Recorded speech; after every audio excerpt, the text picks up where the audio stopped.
Chers amis, on va commencer la seconde séance qui va développer le thème général, les relations entre l'Union européenne et les pays émergents, divisé en deux sections. La première, l'Union européenne face au monde, évolution et perspective, et la deuxième, défis et opportunités dans l'espace euro-méditerranéen, revue et corrigée par le nouveau paysage politique et économique au sud de la Méditerranée.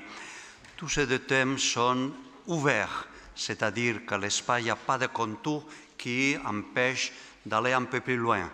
Et c'est ça qu'on a demandé au monsieur académicien et membre de la Fondation qui développe. Présenter aujourd'hui les deux conférenciers, c'est quand même une tâche très facile. Les personnalités sont connues au monde entier et c'est pour ça que je me permets d'abord de faire un petit résumé de M. Jan Zwalen.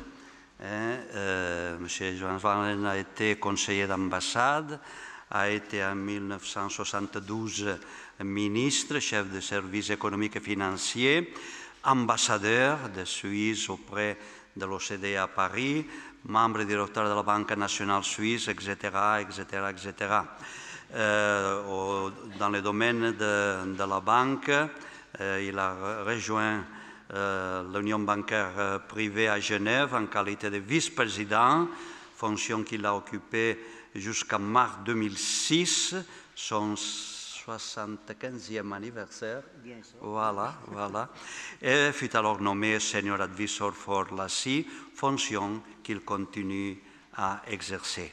Depuis avril 2010, il est membre du conseil d'administration de la Rabobank.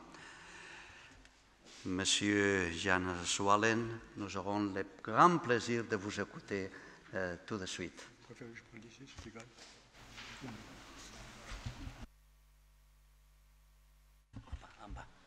Voilà. Ici, ça y est. Ça y est. J'espère que ma présentation sera à la hauteur de l'introduction qui vient d'être faite. Et mon propos est d'abord de faire une introduction et ensuite de parler un peu du multilatéralisme, de l'évolution du multilatéralisme et de terminer par une conclusion assez générale. Dans mon introduction, je dirais que le sort et le destin de l'Union européenne scelleront, à n'en pas douter, le sort et le destin de toute l'Europe occidentale, notamment ceux de la Suisse, qui est un membre de l'Union européenne de facto, tant elle y est imbriquée par sa position géographique, par son histoire, sa culture et aussi par les nombreux accords qui la lient à l'Europe, bilatéraux et multilatéraux. C'est la raison pour laquelle j'ai abordé ce thème d'aujourd'hui en Européen convaincu. Pas toujours par le cœur, mais convaincu par la raison. Tant la raison me persuade que l'Europe doit accélérer la poursuite de sa construction pour placer notre continent à la hauteur des nouveaux défis et pour léguer aux générations futures un continent dans lequel il continuera de faire bon vivre. Cependant, pour atteindre cet objectif idéal, le chemin sera encore chaotique et long. D'une part, la crise, avec ses séquelles graves au point de vue politique et social, a fait ressurgir des revendications nationalistes et populistes, ainsi que des ressentiments historiques que l'on croyait enterrés. D'autre part, l'Europe est déboussolée. On n'y trouve guère de réflexion prospective susceptible de donner un nouvel élan au projet européen dans le contexte de notre monde multipolaire. Le risque inhérent à cette absence de positionnement est la marginalisation de l'Europe. Comment donc, dans ces conditions, le citoyen peut-il s'engouer pour son union? Malgré cela, je continue de croire en l'Europe et en paraphrasant le proverbe, je dirais que comme je l'aime bien, je la châtierai bien. Et le message que je me propose de vous transmettre est le suivant. La structure ou les structures de la construction européenne doivent être consolidées économiquement et maintenant surtout politiquement.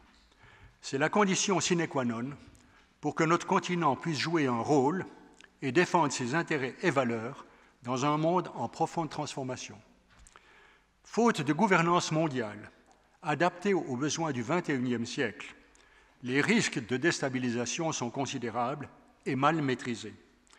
Indépendamment des bruits de bottes qui se font toujours plus audibles, tous les nouveaux domaines de la coopération internationale ont une portée planétaire, que ce soit le changement climatique, que les pandémies, les migrations, la géostratégie de l'eau, de l'énergie, etc., la cybercriminalité, tout ce que vous voulez. Les solutions de ces problèmes passeront toujours plus par des ententes et des compromis qui se dérouleront entre quelques grandes puissances avant d'être imposées au reste du monde, bon an, mal an. Il s'agit d'être bien conscient que l'Union européenne, que si l'Union européenne ne parvient pas à rester une de ces grandes puissances, aucune des ex-grandes puissances européennes ne pourra la remplacer dans cette fonction. Que les grandes puissances en prennent note.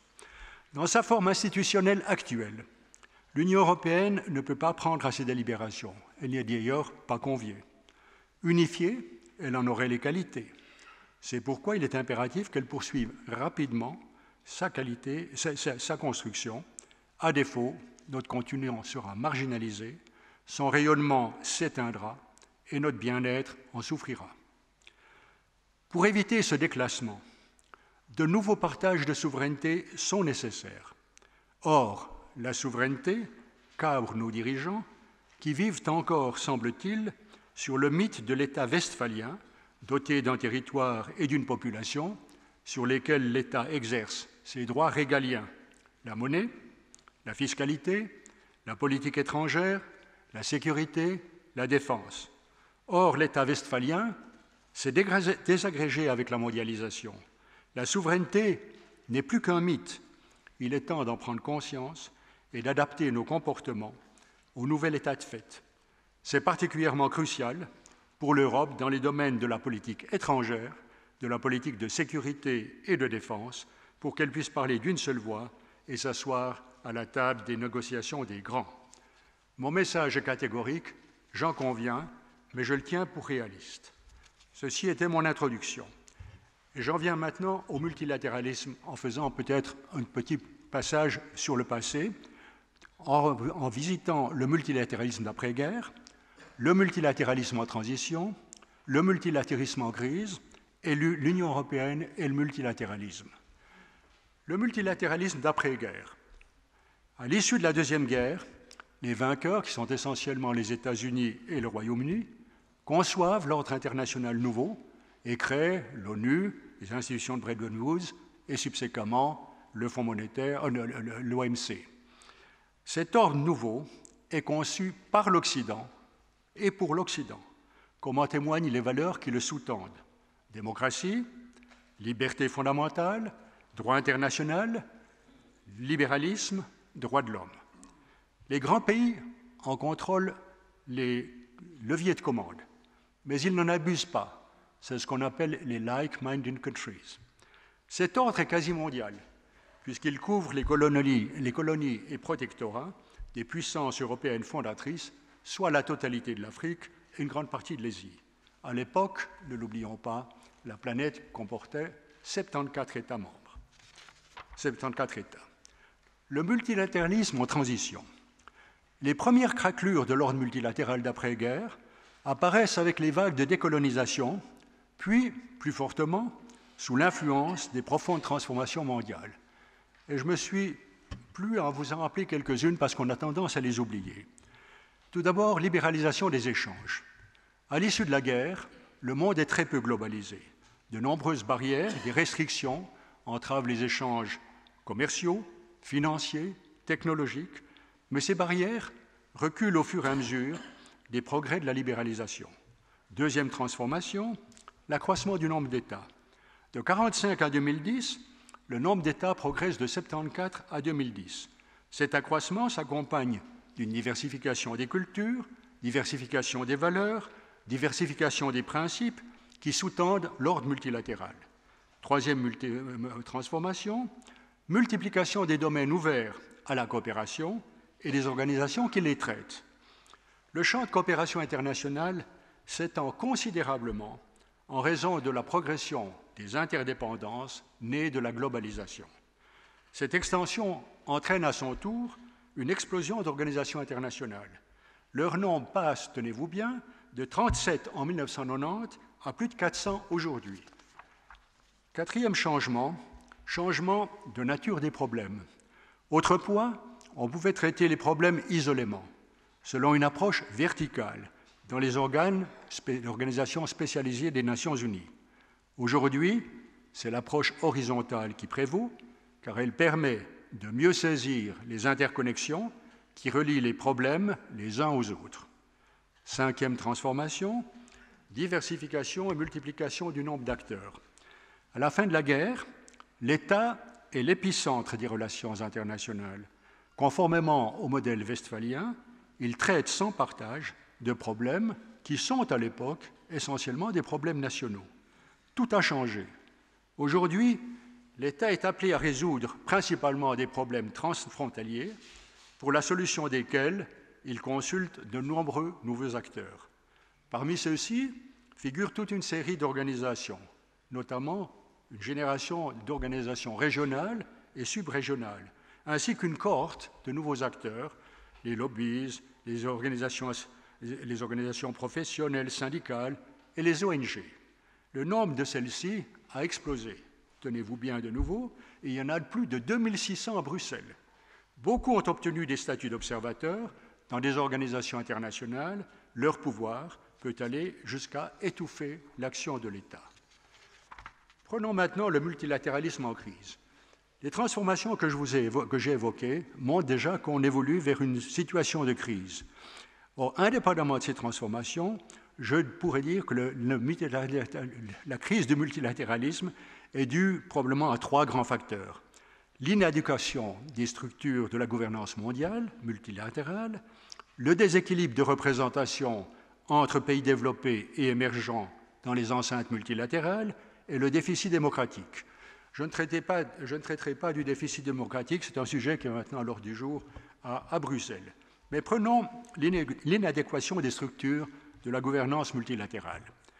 Les structures intergouvernementales de la gouvernance multilatérale sont inaptes à traiter les nouveaux problèmes globaux qui sont interdépendants, multidisciplinaires et transfrontaliers. En effet, comment peut-on demander à un acteur étatique national de négocier des problèmes globaux qui outrepassent ses compétences nationales? C'est pourtant ce qui se passe, et c'est pourquoi les compromis des instances multilatérales sont de moins en moins contraignants et de moins en moins persuasifs. J'en donne trois exemples. La crise grecque. Comment un problème si mineur à l'origine, malgré l'ordre de grandeur par rapport à ce qu'on voit maintenant, a-t-il pu gangréner tout l'édifice de la construction européenne? Deuxième exemple, le changement climatique. L'approche visionnaire du protocole de Kyoto, top-down, s'est enlisée depuis Copenhague dans des marchandages nationaux réducteurs dont la somme ne produira pas un engagement collectif persuasif. Adieu le climat. Le cycle de Doha, ce cycle qui a débuté en 2001, est paralysé depuis 2008, principalement par un conflit entre l'Inde et les États-Unis à propos de subventions agricoles. Du fait de ces échecs, ou semi-échecs, la cause du bilatéralisme et du régionalisme a gagné du terrain au détriment du multilatéralisme et notamment de l'OMC, mais pas seulement de l'OMC. Et je prendrai l'exemple des États-Unis, qui est symptomatique, mais il n'est pas seul. Ils furent longtemps les chantres d'un multilatéralisme respectueux des uns et des autres, d'un multilatéralisme dans lequel ils n'abusaient pas de leur position dominante, ainsi que l'exprimait merveilleusement le président Truman en 1945, « We have all to recognize, no matter how great our strength, that we must deny ourselves the license to do always as we please. » Les États-Unis se sont démarqués de cette ligne traditionnelle en 2004, quand Bush a proclamé dans sa campagne électorale qu'il ne demandera pas de permission slip avant de prendre ses décisions. La chose étant, il ne faut pas s'étonner de la nouvelle prédilection américaine pour les accords bilatéraux et régionaux, au travers desquels ils peuvent mieux imposer leur volonté politique et économique que dans le cadre de l'OMC. Cette nouvelle approche est l'expression de l'unilatéralisme américain, caractérisé par un recentrage sur leurs intérêts économiques et géopolitiques et un regain de nationalisme et de souveraineté. Un exemple pour concrétiser ce revirement. Les États-Unis viennent d'offrir au Japon de rejoindre le groupe des 12 pays asiatiques avec lesquels ils négocient le TPP, le Trans-Pacific Partnership. Mais cette offre n'est pas si innocente qu'il y paraît, puisque les États-Unis l'assortissent d'une condition, celle de pouvoir maintenir leurs droits de douane sur les importations japonaises de camions, tenez-vous bien, plus 25%, et de voitures, plus 2,5%. Est-ce encore un accord de libre-échange? On peut en douter. En outre, le TPP poursuit une finalité politique, comme on commence de le susurrer à Washington, celle d'encercler la Chine par une stratégie ABC, Anyone but China. L'utilisation du bilatéralisme et du régionalisme par les États-Unis équivaut à une relégation de l'ordre multilatéral qui ne leur offre plus les avantages qu'ils en tiraient. En se servant de leur puissance, ils arrachent à leurs partenaires des concessions qu'ils n'auraient pas obtenues par la voie multilatérale. Je ne parlerai pas de ce qui se passe avec la Suisse en ce moment. Il leur est naturellement plus facile de le faire, car en tant que grande puissance, ils sont moins exposés qu'une autre nation au risque d'isolement politique et de défiance des marchés. Troisième élément, disons, le déséquilibre de représentation entre pays développés et émergents dans les enceintes multilatérales. Le problème du déséquilibre de représentation dans les enceintes multilatérales est un vestige du monde de l'après-guerre, soit un monde dominé par l'Occident, avec des organisations internationales en main occidentale. La redistribution des cartes géopolitiques du monde, due notamment à l'émergence d'une série de nouvelles puissances, n'a pas suffisamment été prise en compte par les nouvelles structures multilatérales. Voyons maintenant l'émergence, disons, de ces pays émergents. Si on prend les acronymes de Jim O'Neill, il y a 16 puissances émergentes. Il y a les 5 BRIC, Brésil, Russie, Inde, Chine, Afrique du Sud, plus les N11, comme ils les appellent, c'est les 11 pays qui les suivent et qui pourraient les rattraper, certains c'est sûr, d'autres points. Pour mon exposé, je me suis concentré sur les 4 BRIC originels, le Brésil, la Russie, l'Inde et la Chine. Il faut reconnaître que leur croissance a été la plus dynamique du monde. C'est elle qui a tiré l'économie mondiale au rythme de 3,5% pendant la dernière décennie. Leur PIB a passé de 8% à 20% du PIB mondial. Les BRIC possèdent déjà plus de 40% des réserves monétaires mondiales. Et en termes de valeur boursière, les grandes sociétés des BRIC pèsent déjà davantage que celles de l'Europe. La mise en exergue de la croissance spectaculaire des BRIC, mettons 8% l'an en moyenne, ne doit pas faire occulter le fait que même si elle se poursuit à ce rythme pendant une décennie, elle ne comblera pas l'écart de richesse qui sépare leurs économies des nôtres. En effet, l'indice de bien-être de la population, mesuré par le PIB par habitant, montre que même dans 10 ans, le Brésil occupera encore le 53e rang mondial, la Russie le 56e, la Chine le 93e et l'Inde le 133e rang. Vous voyez qu'il y a briques et briques. Quelques caractéristiques des BRIC. Les BRIC ne constituent pas un bloc politique malgré la densification de leurs relations, manifestée notamment depuis 2009 par des sommets annuels au niveau des chefs d'État. Ils sont en effet très hétérogènes par leur régime politique, l'état d'avancement de leurs économies, leur structure démographique et leur culture. En outre, derrière leur unité de façade se cachent des rivalités assez tenaces. La Chine et l'Inde ont des conflits territoriaux. La Chine et le Brésil ont des conflits économiques. La Chine, l'Inde et la Russie, des conflits géostratégiques. Du fait de leur désunion, ils n'ont pas pu s'entendre sur une réforme du Conseil de sécurité et n'ont pas pu non plus se mettre d'accord sur un successeur, une candidature commune à la succession de Strauss-Kahn au Fonds monétaire international. Les BRIC et le système multilatéral. Les BRIC sont des acteurs d'un genre nouveau sur la scène multilatérale héritée de l'après-guerre. Dans l'ensemble, ils n'ont pas de véritables économies de marché, ils n'ont pas non plus de véritables démocraties libérales. La règle de droit et les traités contraignants ne leur sont pas familiers. N'ayant de surcroît pas déconnecté l'économique du politique, ils n'ont pas de réticence à utiliser leurs armes économiques à des fins politiques, d'autant plus que certains ont des régimes autoritaires et centralistes. Vu ce contexte, il n'est pas étonnant que les BRIC soient souverainistes et partisans de la coopération intergouvernementale. Ils ressentent le multilatéralisme que nous pratiquons plutôt comme une contrainte pour leurs intérêts et ambitions, d'autant plus que certaines valeurs qui la sous-tendent leur sont totalement étrangères. J'ai fait allusion ce matin aux droits de l'homme. En tout cas, on peut être sûr qu'ils subordonneront toujours les droits de l'homme à leurs impératifs de croissance, à leurs impératifs de développement. N'empêche que les BRIC ont une influence sur l'ordre multilatéral. Les BRIC estiment à juste titre, d'ailleurs, que l'ordre multilatéral n'a pas été reconfiguré en fonction de la nouvelle distribution des cartes géopolitiques du monde. Ils ont donc des revendications. Elles portent sur une réforme de l'ordre multilatéral visant à diminuer la représentation de l'Occident et à augmenter la leur. Une augmentation de leur quote-part et de leur voix, notamment dans les institutions de Bretton Woods, revendication partiellement satisfaite en 2010. Une réduction de la mainmise de l'Occident sur les postes de commande des principales organisations internationales, l'élection de Roberto Azevedo à la tête de l'OMC doit être considérée comme un succès.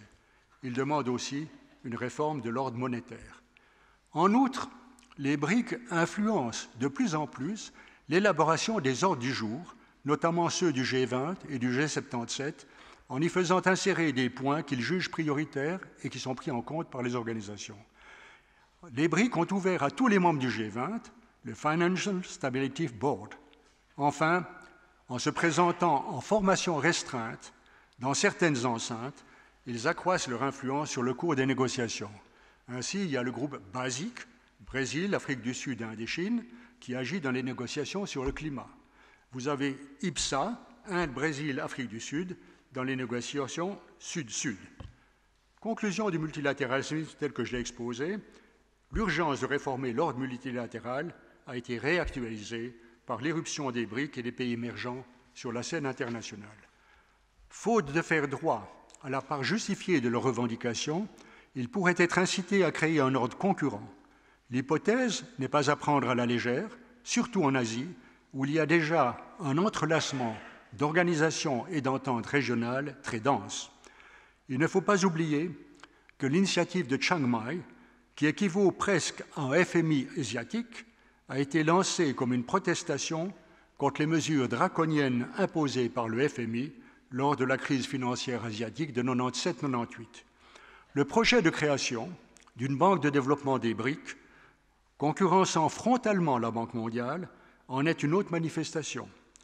Outre que ces nouvelles institutions multilatérales affaibliraient les institutions existantes, elles pourraient être plus facilement manipulables, notamment à des fins politiques.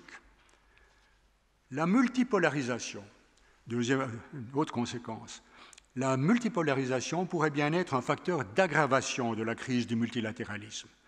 Elle distend les liens d'affinité et de solidarité et fait jouer beaucoup plus les rapports de force dans les relations internationales, comme on le voit dans la volonté, essentiellement de la part des grandes puissances, de s'extraire des disciplines et règles de conduite de l'ordre multilatéral pour arracher des concessions à des partenaires plus faibles par le truchement d'accords bilatéraux ou plurilatéraux qui sont des traités inégaux.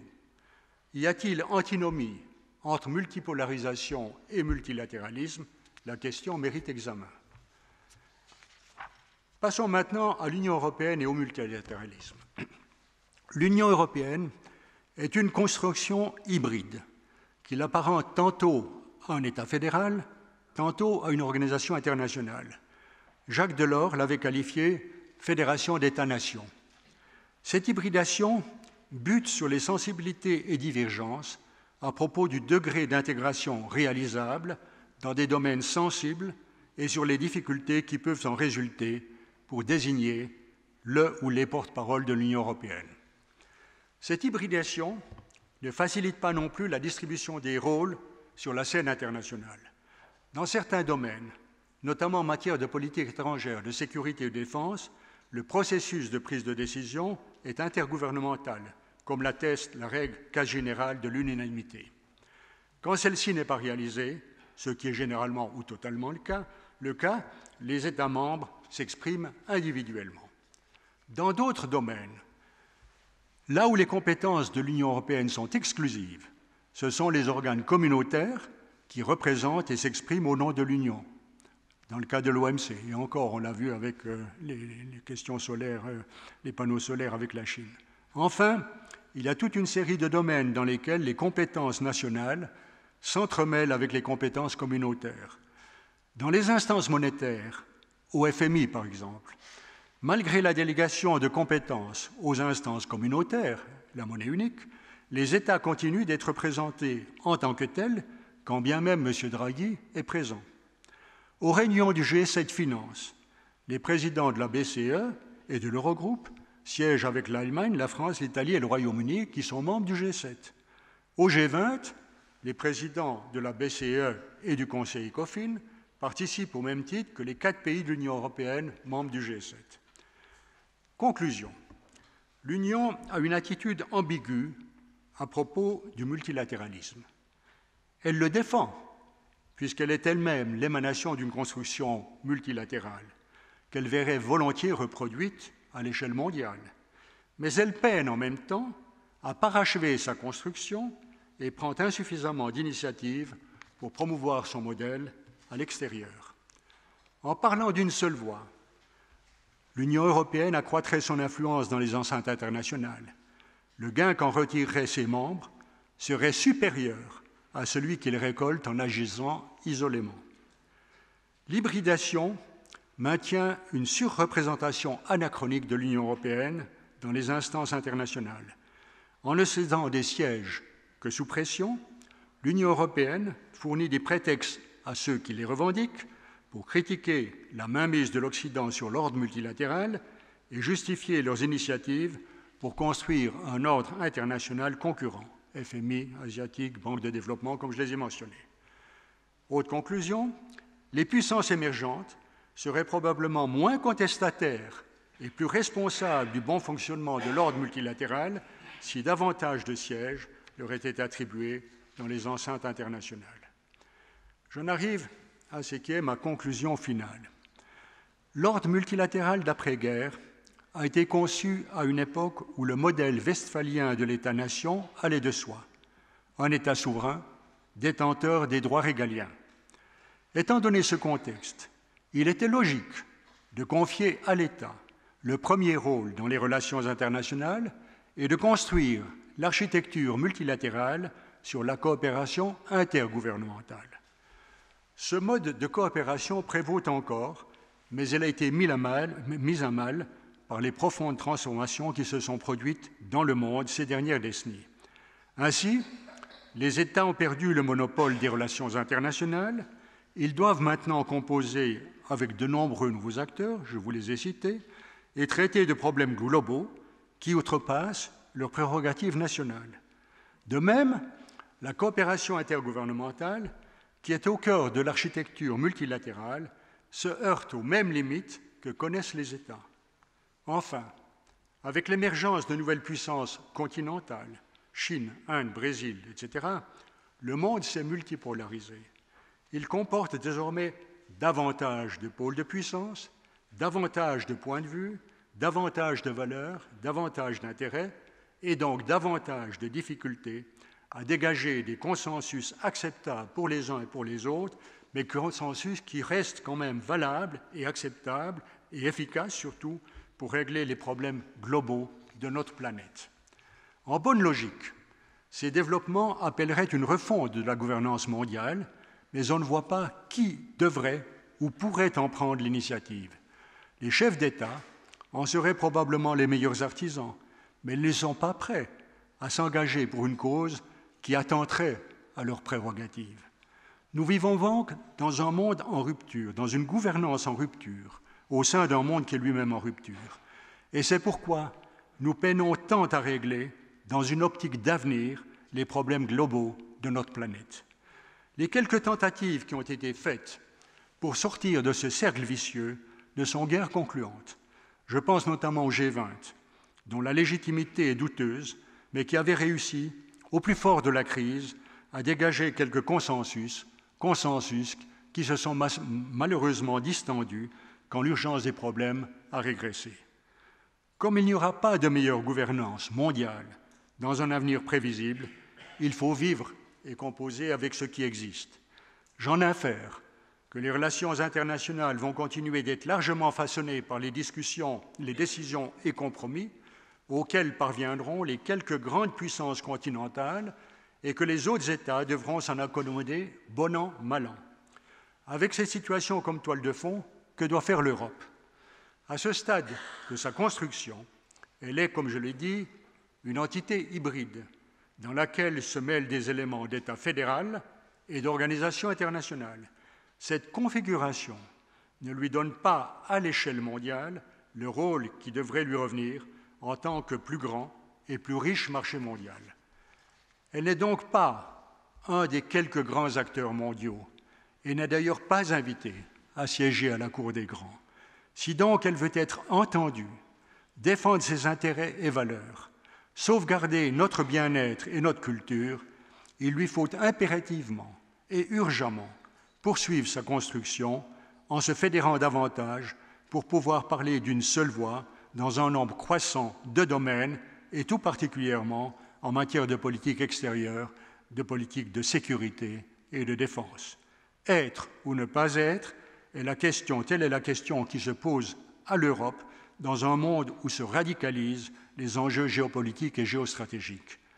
La voie médiane, celle de la marginalisation, que l'Europe poursuit faute de mieux, est une impasse. Elle la déclasse petit à petit et risque bien de la conduire à l'implosion. C'est pourquoi j'appelle de mes vœux ce sursaut d'Europe pour notre intérêt commun. En préparant cet exposé, je me suis rappelé que dans l'entre-deux-guerres, le comte Coudenhove-Kalergi avait déjà rêvé d'une Europe fédérale et que, faute d'y être parvenu, nous avons eu la montée du nazisme et du fascisme, la montée du nationalisme, du racisme, du protectionnisme et finalement la guerre. Nous ne sommes pas tout à fait dans cette situation, mais nous nous en approchons dangereusement. Le chômage et la précarité sont propices à l'extrémisme et aux révolutions sociales. Je vous remercie.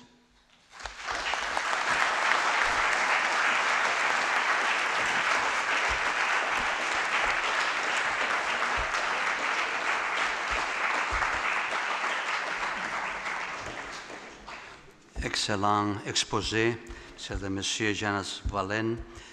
Très difficile de résumer parce que chaque mot a son sens et a sa place dans cette pièce. Alors, on verra après qu'est-ce qu'on fait.